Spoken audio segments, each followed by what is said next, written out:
అప్పుడే మన జీవితంలో అద్భుతమైనటువంటి ప్రతిఫలాన్ని మనం చూస్తాం. ఈ సకల సృష్టి ఎవరితో ప్రారంభించబడిందో చెప్పండి?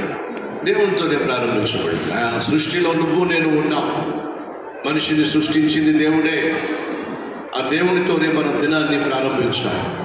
కాబట్టి సంగమా, ఉదయం లేచిన వెంటనే మోకరించటం అత్యవసరం. ఉదయం లేచిన వెంటనే మోకాళ్ళ మీద ప్రార్థించటం అత్యవసరం.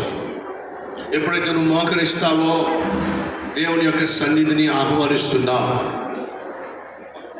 దేవుని యొక్క సన్నిధిని అనుభవిస్తున్నావు, దేవుని యొక్క సహాయాన్ని పొందుకుంటున్నావు, దేవుని యొక్క సహకారాన్ని అందుకుంటున్నావు.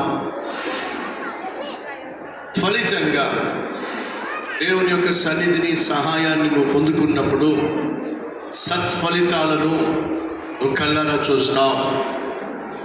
కాబట్టి లేచిన వెంటనే మొట్టమొదటిగా నువ్వు నేను మనము చేయాల్సింది మొదట దేవునితోనే, అనగా ప్రార్థనతోనే మన దినాన్ని ప్రారంభించాలి.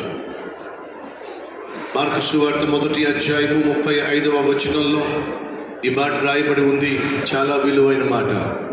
మార్కు సువార్త 1:35 ఆయన పెందల కడనే లేచి ఇంకనూ చాలా చీకటిగా ఉండగానే ఆయన బయలుదేరి అరణ్యములో, ఎక్కడట?